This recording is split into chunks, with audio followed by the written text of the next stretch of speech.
Hello dear medical aspirants, एक important information थी यार, उसे शेयर करने के लिए आया हूँ, बहुत ज़रूरी है।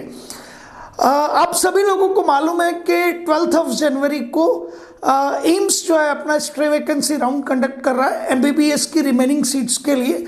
और एम्स की एमबीबीएस सीट कितनी इंपॉर्टेंट होती है नीट यूजी के सक्सेसफुल स्टूडेंट्स अच्छी तरह से जानते हैं, ठीक है। लेकिन आपको बहुत जागरूक रहना पड़ेगा इस समय।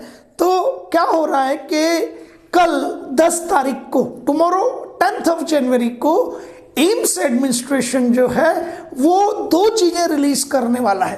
पहली चीज तो रिलीज करेगा अपडेटेड वैकेंट सीट मैट्रिक्स। दोबारा बोल रहा हूं, कल 10 तारीख को, कल 10 जनवरी को एम्स एडमिनिस्ट्रेशन दिल्ली क्या करेगा, 2 चीजें रिलीज करेगा। एक तो अपडेटेड वैकेंट सीट की आपको इंफॉर्मेशन देगा, पहली चीज है ना, और दूसरी चीज एलिजिबल कैंडिडेट की लिस्ट भी कल जारी कर दी जाएगी। तो आपको ये पता लगेगा कि मैं इस जो stray vacancy round AIIMS conduct कर रहा है एमबीबीएस सीट्स के एडमिशन के लिए, इसके लिए एलिजिबल भी हूं या नहीं हूं।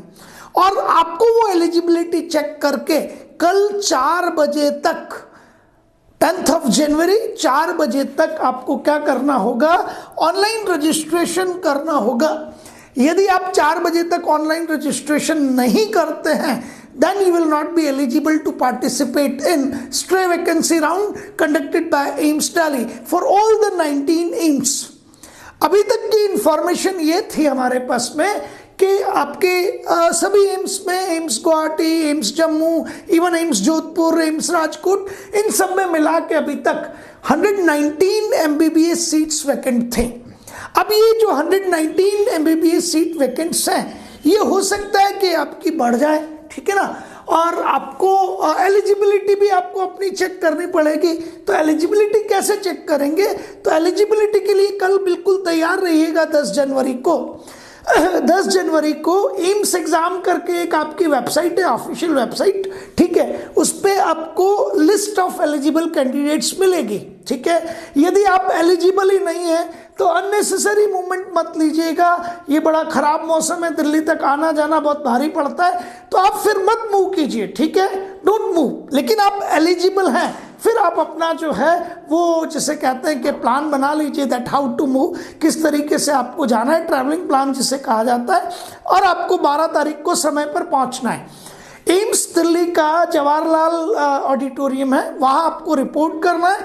आपके पास जितने भी, जिन्हें मूल दस्तावेज कहा जाता है, ओरिजिनल डॉक्यूमेंट्स कहा जाता है, वो सारे ओरिजिनल डॉक्यूमेंट्स आपको लेके जाने हैं, ठीक है। लेकिन कब जाने हैं, जब आपका कल 10 जनवरी को रिलीज होने वाली एलिजिबल कैंडिडेट की लिस्ट में नाम है। एग्रीड, वो चेक करना आप, ठीक। और फिर आपको रजिस्टर भी करना है, और उसके लिए कल सिर्फ 4 बजे तक का समय है, 4:30 बजे तक का, शाम 4 बजे तक का। तो बिल्कुल भी नेग्लिजेंट नहीं रहे यहाँ किसी भी हालत में। It is a matter of big thing, आपकी लाइफ का सवाल है। मैं ये सब चीज़ें क्यों बता रहा हूँ आपको, उसका रीज़न है, ठीक है ना। यहाँ मेरा बहुत ज़बरदस्त गुस्सा है जिपमेर एडमिनिस्ट्रेशन पे।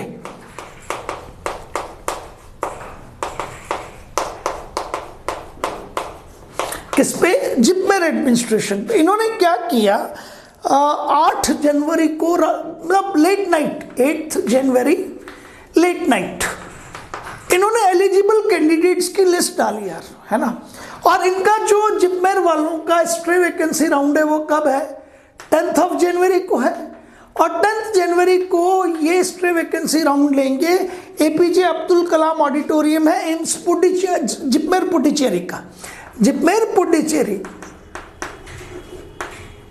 जिपमेर पुडुचेरी।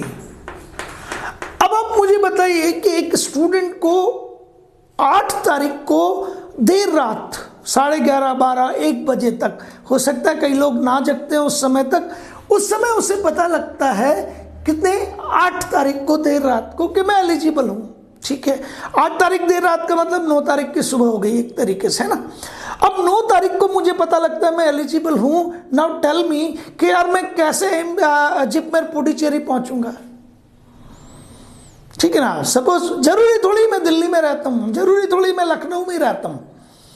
आई am the person from Kota, मैं कोटा से हूं, ठीक है ना। कोटा से कोई डायरेक्ट फ्लाइट है नहीं पुडुचेरी की, तो मैं पहले तो अपना ट्रेवलिंग प्लान करके दिल्ली भागूं, दिल्ली से कहाँ जाऊँ, पुडुचेरी। मौसम के हालात आप देख रहे हैं सब के सब लोग। इस समय मुझे कोई फ्लाइट की अवेलेबिलिटी भी मिलेगी तो कितनी महंगी मिलेगी, और वो फ्लाइट यदि डिले हो गया तो मैं क्या करूँगा, ठीक है ना। क्योंकि जिपमेर जो है वो अपने इस 10 जनवरी को होने वाले जो उनका स्ट्रे वैकेंसी राउंड है उसको तो डिले करेगा नहीं, है ना। और सीट्स कितनी है मेरे पास, ओनली 19 MBBS सीट्स।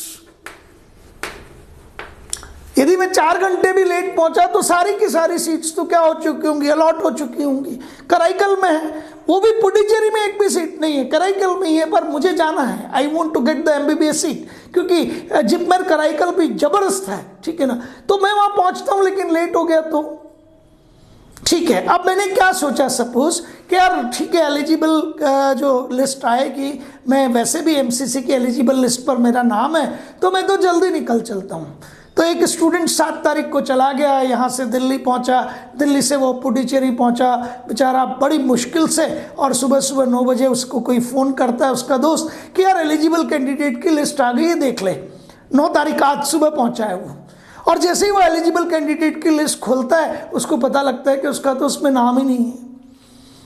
और यार कम से कम 5-7 हज़ार रुपये की तो उसकी फ्लाइट जाने की है, 5-7 हज़ार की आने की होगी, एक दिन रहेगा। अब क्या किया आपने, 10-15 हज़ार रुपये बर्बाद कर दिए उस गरीब के आपने। यार आपकी मतलब ये छोटी छोटी सी इतनी, जिसे आप तो छोटी गलती मान लेंगे इसको यार, लेकिन उस गरीब बच्चे का क्या होगा, कैसे 15 हज़ार रुपये आते होंगे, कैसे वो कर रहा होगा, कितने मार्क्स ला रहा है, कैसे उसने तैयारी की होगी। सोचना चाहिए आपको, संवेदनशील बनना चाहिए। ये असंवेदनशीलता है, नालायकी है ये, सीधा सीधा कह रहा हूं। आप उस मनस्थिति को समझ ही नहीं पाते हैं किसी भी हालत में। आपको यदि कोई परिवर्तन करना है तो कीजिए उनको भाई। कल को इस तरह का बच्चा कोई कदम उठा लेता है, कौन जिम्मेदार होगा उसके लिए, कौन जिम्मेदार होगा। मैं प्रश्नवाचक चिन्ह लगा रहा हूं आप सब लोगों पे, पूरे प्रशासन पे लगा रहा हूं, जिपमेर प्रशासन पे। आपको सोचना पड़ेगा ना, MCC को भी सोचना पड़ेगा। अब वो बच्चा वहां पहुंच चुका है और क्या हाल होगा उसका और उसके अभिभावकों का। फिर उसे लौट के अब कहाँ आना है, दिल्ली में आना है, चलो यहाँ कुछ नहीं मिला, क्यों, क्योंकि वो एलिजिबल ही नहीं है। आप यदि इन सारी लिस्ट को पहले यदि दे दें तो ये इन सब बच्चों को थोड़ा सा बेहतर निर्णय लेने का समय मिल पाए।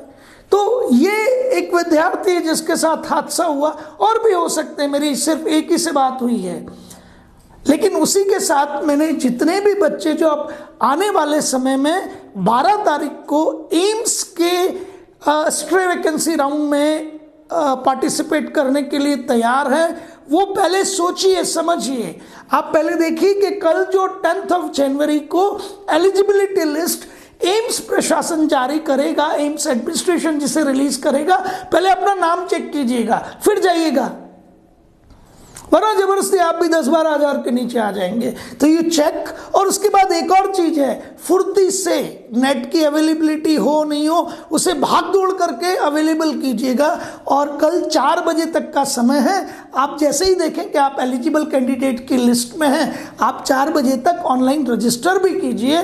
क्यों, क्योंकि आप जब रजिस्टर्ड एलिजिबल कैंडिडेट होंगे, एलिजिबल और फिर रजिस्टर्ड, तभी आपको एम्स एडमिनिस्ट्रेशन 12 जनवरी को होने वाले स्ट्रे वैकेंसी राउंड में अलाउ करेगा, वरना नहीं करेगा, ठीक है। और फिर जब आप एलिजिबल हो जाए, आप रजिस्टर भी करवा दें, तो अपने जितने भी ओरिजिनल डॉक्यूमेंट्स हैं उन सबको अरेंज कीजिएगा।